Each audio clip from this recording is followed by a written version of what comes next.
तो मेरे दोस्तों, स्वागत है आप लोगों का मेरे इस जबरदस्त रिएक्ट के इस सीरीज में। तो आज के इस वीडियो में हम लोग एक प्रोजेक्ट बनाएंगे। हम लोग एक टेबल कंपोनेंट बनाएंगे। हम लोग एक रीयूजेबल टेबल कंपोनेंट बनाएंगे। यस। तो प्रोजेक्ट बड़ा सिंपल है, बट जो टॉपिक है सुपर इंपॉर्टेंट टॉपिक है। क्यों? क्योंकि बिगिनर लोग रीयूजेबल कंपोनेंट बनाने में बहुत मिस्टेक करते हैं। हम लोग एक ही कंपोनेंट बनाएंगे और उसको अगेन रीयूज करेंगे अलग डेटा के लिए। एंड उसमें सर्च की फंक्शनैलिटी भी होगी।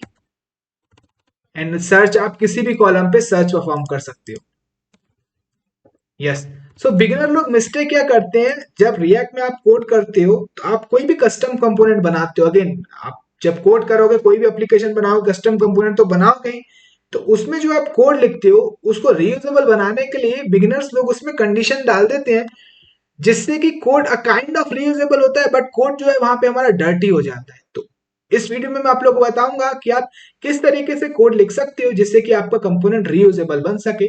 और अलग अलग आप लोग देख रहे हो, अलग अलग डेटा सेट के लिए मैं अगेन वही सेम कंपोनेंट रीयूज कर रहा हूं। आपको अगर मैं कोड दिखाऊं तो ये देखो, same table component different data sets के लिए मैं यूज कर रहा हूं। अब डेटा सेट देखो कि आप लोग, इसमें प्राइस है बट इसमें प्राइस प्रॉपर्टी नहीं है, इसमें डिपार्टमेंट पोजीशन प्रॉपर्टी है बट इस डेटा सेट में नहीं है। और कोड देखो कितना क्लीन है हमारा टेबल कंपोनेंट का। बहुत ही मिनिमल और क्लीन कोड है। यस। तो आज के इस वीडियो में हम लोग एक रीयूजेबल कंपोनेंट कैसे बनाते हैं वही सीखने वाले हैं। सुपर इंपॉर्टेंट टॉपिक है। प्रोजेक्ट सिंपल है बट सुपर इंपॉर्टेंट टॉपिक। तो मेरा नाम मुकेश। चलो शुरू करते हैं कोडिंग। ऑल राइट, तो शुरू करते हैं कोडिंग। सो यहाँ पे मैंने टेबल कंपोनेंट बनाया जो कि एम्प्टी है। आप और मैं मिलके दोनों रीयूजेबल कोड लिखेंगे। बट यहाँ पे मेरे पास कुछ डेटा है। ऑलराइट, मेरे पास अरे ऑफ ऑब्जेक्ट्स है। एंड एक है प्रोडक्ट डेटा और एक है एम्प्लॉय डेटा। मेरे को टेबल को इस तरीके से बनाना है, रीयूजेबल बनाना है, ताकि मैं इन दोनों डेटा सेट्स के लिए टेबल को रीयूज कर सकूं। ऑलराइट, अगर आप लोग डेटा को ध्यान से देखोगे तो जैसे इसमें प्राइस कॉलम होगा प्रोडक्ट डेटा में, बट इसमें नहीं होगा। ऑलराइट, इसमें कैटेगरी कॉलम होगा, इसमें नहीं होगा। इसमें पोजीशन कॉलम है बट इसमें नहीं है। ऑलराइट, तो मेरे को टेबल को इस तरीके से बनाना है ताकि मैं रीयूज कर सकूं। Yes. So let's see how we can do that. Alright, so करते हैं कोड। तो सबसे पहले हम लोग यहाँ पे रिसीव करेंगे डेटा। राइट, तो यहाँ पे मैं पास करूंगा डेटा। लेट्स से अभी के लिए प्रोडक्ट डेटा पास करते हैं। Product data. ओके। एंड यहाँ पे हम लोग रिसीव करेंगे डेटा लाइक सो। एंड यहाँ पे डिफ के अंदर मैं बनाता हूँ टेबल। तो मैं टेबल टैग का यूज करूंगा। एंड सबसे पहले हम लोग टेबल की हेडिंग डालेंगे, टी हेड। और इसके अंदर में एक ही रो होगा, टेबल रो। और इसके अंदर हमारे हेडिंग्स होंगे। तो मैं ऐसे हेडिंग्स डाल सकता हूँ, कुछ भी, आल शिफ्ट डाउन की। ऑलराइट, तो ऐसे करोगे तो हमारे यूआई पे हम लोग को हेडिंग्स दिखेंगे। तो सीएसएस मैंने पहले से ही लिख के रखा है। अगेन चैट जीपीटी से जनरेट करवा है, तो आप भी जनरेट करवा सकते हो। सुपर सिंपल सीएसएस है। हाँ, ताकि हम लोग रिएक्ट सीख सकें और सीएसएस लिखने में हमारा टाइम बर्बाद ना हो। तो इस प्रोसेस को तो ऑब्वियसली ऑटोमेट किया जा सकता है कि सीएसएस में टाइम वेस्ट ना करें, चैट जीपीटी से जनरेट करवा ले। अच्छा, ओके। अच्छा, यहाँ पे मेरे को हेडिंग्स यहाँ पे शो करने हैं। अब मैं हेडिंग्स कैसे एक्सेस कर सकता हूँ, हेडिंग्स कैसे शो कर सकता हूँ? डेटा को ऑब्जर्व करना पड़ेगा। हमारे पास डेटा में ये हेडिंग्स होंगी, right, ID, name, department, position. So यहाँ पे मेरे को किसी भी एरे का कोई भी पहला element, let's say this one, access कर सकता हूँ। और उसका अगेन पहला एलिमेंट क्या है? ऑब्जेक्ट। ऑब्जेक्ट के मेरे को सारे कीज चाहिए। ऑलराइट, ओके, कर सकते हैं। तो हम लोग क्या कर सकते हैं, डेटा का पहला एलिमेंट एक्सेस कर लेते हैं। दैट इज डेटा का पहला एलिमेंट ये है ऑब्जेक्ट। ऑब्जेक्ट पे चाहिए मेरे को कीज। तो हमारे पास मेथड है एक, ऑब्जेक्ट डॉट कीज। इस मेथड का यूज करके हम लोग मेरे को मिल जाएंगे सारे कीज। तो ये मेरे को मिल, अब इस ऐसा लिखने से मेरे को मिल गया अरे ऑफ कीज। मतलब अरे ऑफ हेडिंग्स, कीज और कुछ नहीं है, कीज हमारे हेडिंग्स ही तो हैं। तो मेरे को अगेन अरे मिला, तो मैं उसमें इटरेट करूंगा। तो मैप यूज कर लेता हूँ। और मैप यूज करके मेरे को यहाँ पे अब हेडिंग मिल गया है, हेडिंग। और अब मैं यहाँ पे रिटर्न करवा लेता हूँ क्या, heading. So T H. And यहाँ पे इसकी वैल्यू होगी हेडिंग। और यहाँ पे की दे देते हैं, इटरेट करते वक्त की देना जरूरी है। सो यहाँ पे की भी हम लोग हेडिंग ही दे देते हैं। जो भी टेक्स्ट है, like this. So let's save this. हमारी हेडिंग्स जनरेट हुई कि नहीं? ऑल राइट, हो रही है। अब हेडिंग्स कितनी भी हो वो डायनेमिकली जनरेट हो जाएंगी। ब्यूटीफुल। तो ये रीयूजेबल कोड हम लोगों ने लिखा। ऑलराइट, यहाँ पे आप इसको शॉर्ट कर सकते हो, रिटर्न हटा सकते हो, एंड देन ये ब्रैकेट्स हटा सकते हो एनीवेज। ऑलराइट, तो कर सकते हैं ऐसा हम लोग। रिटर्न हटा सकता हूँ और यहाँ से मैं ब्रैकेट्स हटा सकता हूँ। एरो फंक्शन है। ऑलराइट, एक ही लाइन में लिख सकते हैं इनफैक्ट।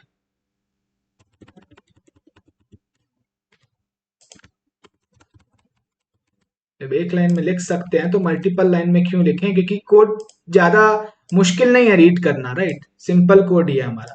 ज्यादा अगर लंबा कोड होगा तो मल्टीपल लाइन में स्प्लिट डाउन करेंगे, बट सिंपल कोड है तो एक ही लाइन में लिख लो, समझने में आसानी होगी। अच्छा, अब आते हैं बॉडी पे। सो यहाँ पे मैं टी बॉडी, एंड अगेन हम लोग को इटरेट करना पड़ेगा डेटा में। Data dot map. अच्छा, अब इसमें क्या मिलेगा? इसमें मेरे को मिलेगा रो, दैट इज ऑब्जेक्ट। हमारा इंडिविजुअल ऑब्जेक्ट मिलेगा। ऑल राइट, ये ऑब्जेक्ट, इसको क्लोज करो। हम लोग क्या देख रहे हैं? प्रोडक्ट डेटा देख रहे हैं, राइट? ऑब्जेक्ट मिलेगा, ये इंडिविजुअल ऑब्जेक्ट। ऑल राइट, अब उस ऑब्जेक्ट का मेरे को क्या शो करना है?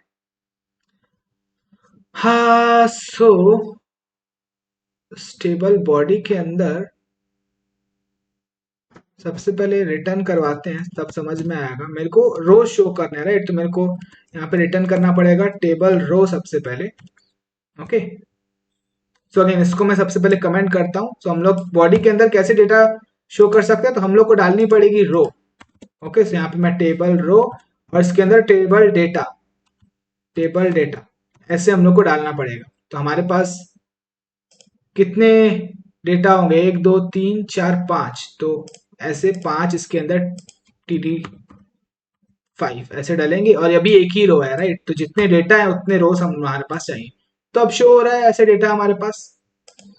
ऑलराइट, तो कुछ इस तरीके का डेटा हम लोग को डायनेमिकली जनरेट करना है, राइट? तो डायनेमिकली टेबल रो भी जनरेट करनी पड़ेगी और टेबल डेटा भी जनरेट करना पड़ेगा। चलो देखते हैं कैसे होगा। सबसे पहले टेबल रो को जनरेट करते हैं। तो इसको वापस मैं अनकमेंट करता हूँ। तो अगेन रो को तो जनरेट कर रहे हैं हम लोग। अब यहाँ पे रो के अंदर क्या होगा? रो के अंदर होगा TD। अच्छा, अब यहाँ पे मैं ऐसा लिख सकता हूँ, रो ऑब्जेक्ट है तो उसकी मैं आईडी एक्सेस कर सकता हूँ। आई शिफ्ट डाउन की और क्या क्या एक्सेस कर सकता हूँ? नेम एक्सेस कर सकता हूँ, प्राइस एक्सेस कर सकता हूँ। तो एक बार मैं लिखता हूँ, उसके बाद बताऊंगा। अब ये जो हम लोग कोड लिख रहे हैं रीयूजेबल नहीं है, तो हम लोग रीयूजेबल कैसे बना सकते हैं? सरल है, आप लोग भी कर सकते हो। ट्राई करो रीयूज करने का, बट जस्ट अभी मैं देख लेता हूँ कि सही से हमारा यूआई पे शो हो रहा है कि नहीं, कुछ मिस्टेक्स तो नहीं है। उसके बाद रीयूज कर लेंगे। Alright, so let's save this, and perfectly हमारा यूआई पे शो हो रहा है। सो अब हम लोग सोचते हैं कि ऐसा हम लोग क्या लिखे ताकि इसको भी हम लोग डायनेमिकली जनरेट कर सके। अभी आप लोग देखो, अगर आप ऐसे लिखोगे डॉट आईडी डॉट नेम, तो ये फिर इस डेटा के लिए काम नहीं करेगा, क्योंकि इस डेटा में जैसे प्राइस तो एग्जिस्ट नहीं करता है। रो डॉट प्राइस अगर आप लोग लिखोगे तो ये एग्जिस्ट नहीं करता है, तो आपका इस डेटा के लिए काम नहीं करेगा। ऑलराइट, एंड अभी हम लोगों ने हार्ड कोड कर दिया हमारे 1 2 3 4 5। तो ये 5 कॉलम से ज्यादा भी हो सकते हैं हमारे पास। ऑलराइट, हमारे केस में दोनों में ही शायद 5 कॉलम है, बट 5 से ज्यादा भी हो सकते हैं। तो इसको हम लोग को डायनेमिकली जनरेट करना है, कर सकते हैं, कोई टेंशन नहीं है। हम लोग अगेन यहाँ पे यूज करेंगे। ये क्या है? हम लोग को शो क्या करना है? अब हम लोग को ये ऑब्जेक्ट मिल रहा है रो में, बट इस बार ही ऑब्जेक्ट के हम लोग को वैल्यू शो करना है कीज के जगह पे। ऑलराइट, हम लोगों ने हेडिंग के लिए कीज यूज किया था, ऑब्जेक्ट डॉट कीज। अब हम लोग यूज कर सकते हैं ऑब्जेक्ट डॉट वैल्यूज, जिससे हम लोग को वैल्यूज मिलेंगी, दैट इज दीज वैल्यूज, और वही तो शो करने हैं वहीं पे। सो हम लोग यहाँ पे यूज कर लेते हैं ना ऐसे, ऑब्जेक्ट डॉट वैल्यूज, एंड यहाँ पे रो पास करूंगा मैं। और अब हम लोग को मिलेगा, रिटर्न करूंगा मैं, रिटर्न रिटर्न व्हाट?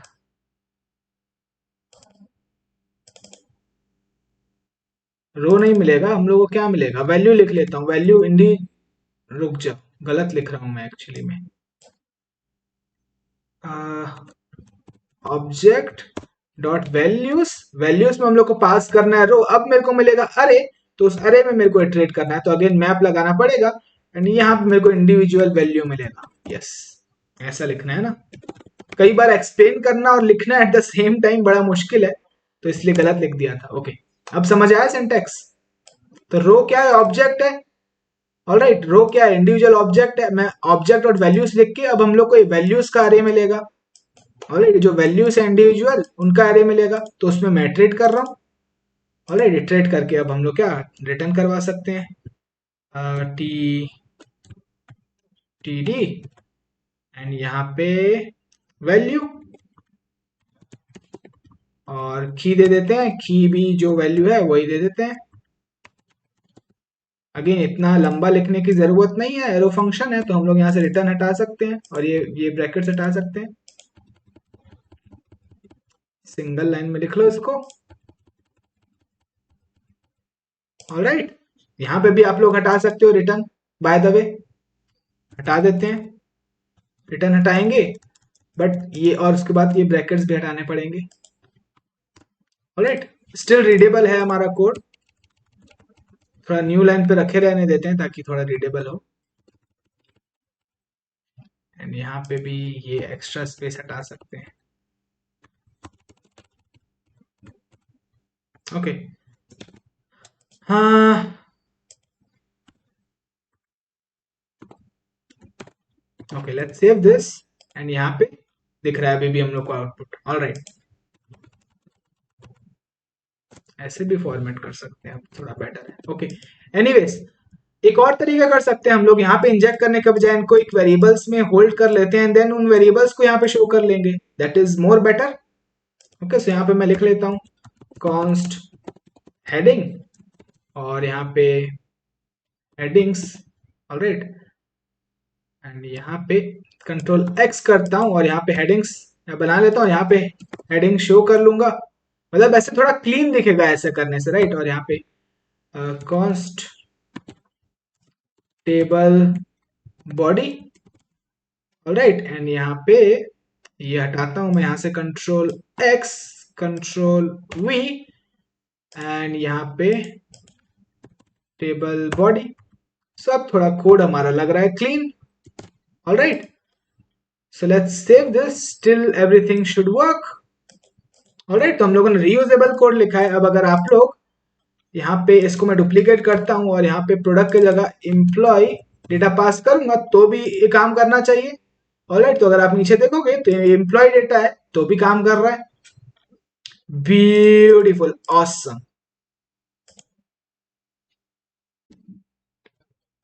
तो अब हम लोग एक और फंक्शनैलिटी डालते हैं, लेट्स से सर्च करने की फंक्शनैलिटी डालते हैं हम लोग हमारे टेबल कंपोनेंट। ऑलराइट, ताकि आप और समझ जाओ कि कैसे रीयूजेबल कोड लिखते हैं। तो यहाँ पे अब इस डिव के अंदर मैं एक बनाऊंगा इनपुट और इसका टाइप होगा टेक्स्ट एंड प्लेस होल्डर डाल लेते हैं may be search here. Alright, and और क्या, और ऑन चेंज मेरे को एक स्टेट बनाना पड़ेगा वैल्यू को होल्ड करने के लिए। तो लेट्स से सर्च टर्म और set search term and use state initially होगा एम्प्टी। राइट, अब मैं यहाँ पे ऑन चेंज में रिसीव होता है इवेंट और उस इवेंट से मेरे को वैल्यू एक्सेस करनी है और वो वैल्यू सेट करनी है सेट सर्च टर्म में। एंड यहाँ पे event dot target dot value लिख सकता हूँ, जो भी मैं इनपुट पे टाइप कर रहा हूँ उसकी वैल्यू एक्सेस करने के लिए। और जैसे ही मैं वैल्यू पे टाइप कर रहा हूँ मेरा स्टेट अपडेट हो रहा है, वैसे वैसे मैं इनपुट का वैल्यू भी अपडेट करूंगा। तो इसकी वैल्यू मैं सर्च टर्म के इक्वल कर देता हूँ। तो हमारा जो इनपुट है इसकी वैल्यू और हमारे स्टेट दोनों एक दूसरे के साथ सिंक में। ओके, अब जब स्टेट चेंज होगा तो एप्लीकेशन री रेंडर होगा और अब मेरे को सर्च करना है टेबल में, राइट। लेट्स सी शो हो रहा है कि नहीं, इनपुट बॉक्स हो रहा है, ब्यूटीफुल। अच्छा, अब सर्च करना है, सर्च कैसे कर सकते हैं? तो सबसे पहले मैं लॉजिक लिख लेता हूं, उसके बाद मैं आप लोग को एक्सप्लेन करता हूं, ठीक है। सो लिखते लिखते थोड़ा एक्सप्लेन करूंगा, उसके बाद जब मैं पूरा लिख लूंगा तो फिर मैं आपको फिर से एक्सप्लेन करूंगा, ठीक है। तो यहाँ पे मैं filtered data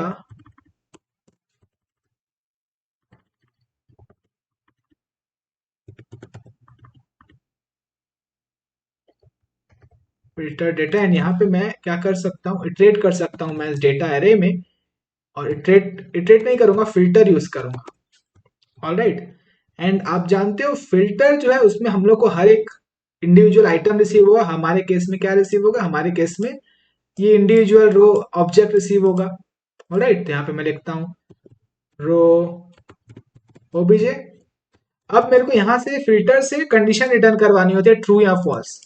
ओके, सो अगर कंडीशन मैंने ट्रू रिटर्न कराई तो रो ऑब्जेक्ट रिटर्न होगा। ऑलराइट, तो अगर लेट्स से इसमें 10 आइटम्स हैं, एक रो के लिए कंडीशन ट्रू होगी तो फिल्टर रिटर्न करेगा अरे जिसमें एक ही रो ऑब्जेक्ट होगा। राइट, ओके, सो फिल्टर से हम लोग कंडीशन रिटर्न करवानी होती है। अगर कंडीशन ट्रू होती है उस पर्टिकुलर रो के लिए तो वो रो रिटर्न होती है, अदरवाइज वो रो रिटर्न नहीं होती है। तो हम लोग को कुछ इस टाइप का कोड लिखना है इसके अंदर। सो यहाँ पे मैं रिटर्न करवाऊंगा कंडीशन।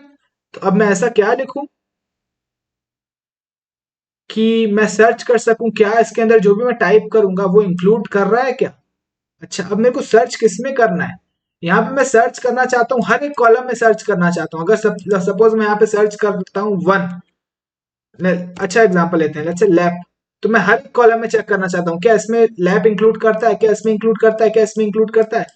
किसी भी कॉलम में इंक्लूड करता है तो वो रो रिटर्न करो मेरे को। ऑलराइट, यस, कुछ इस टाइप का लॉजिक लिखना है। अगर ऐसा कुछ लॉजिक लिखना है ना तो हमारे पास एक सम मेथड है। अब सम मेथड क्या करता है, लेट्स से उसमें मैं अरे अरे मेरे पास ये अरे है और अरे में मैं सम लगाऊंगा, और ये एक फंक्शन पास हुआ है इसमें, और ये फंक्शन अगर किसी भी एलिमेंट के लिए ट्रू, अगर कोई कंडीशन ट्रू होती है तो सम मेथड पूरा पूरा ट्रू रिटर्न करता है। ओके, सो यहाँ पे मैं यूज कर सकता हूँ सम, बट किस में अप्लाई करना है मेरे को, सर्च किस में करना है मेरे को, यहाँ पे इनमें सर्च करना है। राइट, मेरे को ऑब्जेक्ट मिल रहा है, रो ऑब्जेक्ट, यहाँ पे ये पूरा पूरा रो ऑब्जेक्ट में ऑब्जेक्ट मिल रहा है। अब मेरे को इनको वैल्यूज में सर्च करना है। राइट, मेरे को चाहिए वन लैपटॉप, 899 इलेक्ट्रॉनिक्स। तो मैं यहाँ पे यूज कर सकता हूँ ऑब्जेक्ट डॉट, मैं एक बार लिख लूं उसके बाद मैं अगेन आपको एग्जांपल के थ्रू अगेन समझाऊंगा। ऑब्जेक्ट डॉट वैल्यूज, वैल्यूज, और अब इसमें मैं पास कर देता हूँ रो ऑब्जेक्ट। ऑलराइट, अब इससे क्या होगा, मेरे को अब मिल गया है अरे जिसमें ये सारी वैल्यूज हैं, वन लैपटॉप, 899 इलेक्ट्रॉनिक्स। अब मैं कर सकता हूं, अगर यहाँ पे मैं यूज कर सकता हूँ सम, सम अप्लाई कर सकते हैं हम लोग, सम अप्लाई कर सकते हैं किसी भी अरे में। राइट, और किसी भी अरे के लिए अगर उस कंडीशन ट्रू होती है तो वो ट्रू रिटर्न करेगा सम। ऑलराइट, तो रो ऑब्जेक्ट अब मेरे को इसमें क्या मिल गया, इस लाइन ऑफ कोड में कुछ ऐसा मिल गया है। ठीक है, अगेन आपको एग्जाम्पल के थ्रू पहले लिख लेता हूँ उसके बाद समझाता हूँ। अब मेरे को सम में एक एक करके मिलेगी वैल्यू, और मैं यहां से रिटर्न करवाऊंगा वैल्यू। सबसे पहले वैल्यू मेरे को न्यूमेरिक वैल्यू भी मिल सकती है, तो मेरे को मैं उसको स्ट्रिंग में कन्वर्ट कर लेता हूँ। ऑलराइट, एंड यहाँ पे मैं इस वैल्यू में इंक्लूड मेथड यूज कर सकता हूँ, I N C includes search term. Alright, and there you go, this is complete. But यहाँ पे मैं लेट्स से कैपिटल में सर्च करूंगा तो वो भी, तो भी हमारा सर्च काम करना चाहिए। राइट, तो मैं दोनों ही को स्ट्रिंग में कन्वर्ट करने के बाद मैं यहाँ पे to lower case method use कर लूंगा, डॉट टू लोअर केस यहाँ पे भी और यहाँ पे भी, ताकि कैपिटल में भी सर्च करूं या स्मॉल में भी सर्च करूं तो हमें हमेशा हमारा सर्च काम करना चाहिए, सर्च हमारा केस इनसेंसिटिव होना चाहिए। Alright, okay, so there you go. अब मैं आप लोग को एक्सप्लेन करता हूँ ये कोड क्या करता है। ठीक है, सो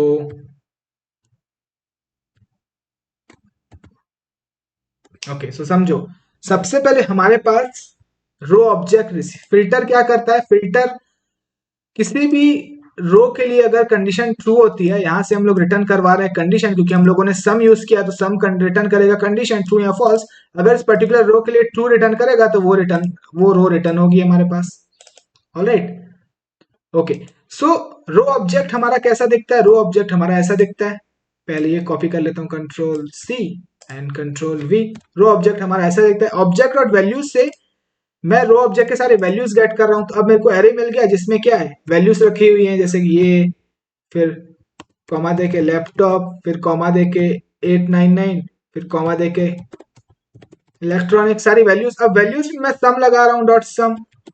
ऑलराइट, अब मैं यहाँ पे चेक कर रहा हूँ क्या किसी भी एलिमेंट में सम में मेरे को एक एक वैल्यू मिल रही है, एक एक हर एक एलिमेंट मिल रहा है क्या किसी भी इस एलिमेंट में जो मैं यहाँ पे टाइप कर रहा हूँ, जैसे लैपटॉप एलएपी टाइप किया, एलएपी इंक्लूड करता है क्या, इंक्लूड करता है, तो सम ने मेरे को रिटर्न कर दिया ट्रू। ऑलराइट, इस लाइन ऑफ कोड रिटर्न किया ट्रू, तो पर्टिकुलर रो रिटर्न कर देगा, ये लाइन ऑफ फिल्टर रिटर्न कर देगा ये रो। ऑलराइट, यहाँ पे मैं एक और चेक लगा सकता हूँ, वैल्यू एग्जिस्ट भी करनी चाहिए इसके अंदर, वैल्यू एग्जिस्ट भी करनी चाहिए, तो यहाँ पे मैं वैल्यू एग्जिस्ट करती है तो ही ये चीज परफॉर्म होगी। ऑलराइट, अब बेटर कोड है। तो इस तरीके से काम कर रहा है कोड। अब क्या करना है हम लोग को, अब जो है डेटा में इटरेट नहीं करना है हम लोग को, यहाँ पे फिल्टर डेटा में इटरेट करना है। तो जब इनिशियली एप्लीकेशन रेंडर होगा, इनिशियली रेंडर होगा, तो filter as it is data filter data में कॉपी होगा, क्योंकि फिल्टर सारे रोज के लिए ट्रू होगा। ऐसा इसलिए क्योंकि इनिशियली तो ये एम्प्टी है, और अगर आप लेट्स से ऐसे लिखते हो, कोई भी टेक्स्ट लगा लो, कोई भी स्ट्रिंग वैल्यू, कोई भी स्ट्रिंग ले लो और उसमें dot includes, I N includes, अगर एम्प्टी पास करते हो उसमें, तो ये हमेशा ट्रू ही रिटर्न करेगा। तो पहली बार जब एप्लीकेशन रेंडर होगा तो हमारा एम्प्टी है, तो फिर ये फिल्टर सारे रोज एज इट इज रिटर्न करेगा। अब हम लोग को फिल्टर डेटा में इटरेट करना है। अगर लेट्स से इसकी वैल्यू मैं सेट कर लेता हूँ एलएपी, और अगर सेव करूं तो अब आप लोग देखो यहाँ पे सिर्फ पहले से ही वैल्यू सेट है, तो एक ही रो रिटर्न हो रहा है। ऑलराइट, तो एम्प्टी रखो इनिशियली, तो सारे फिल्टर सारे रोज एज इट इज रिटर्न करेगा। एंड हम लोग को यहाँ पे फिल्टर डेटा में इटरेट करना है।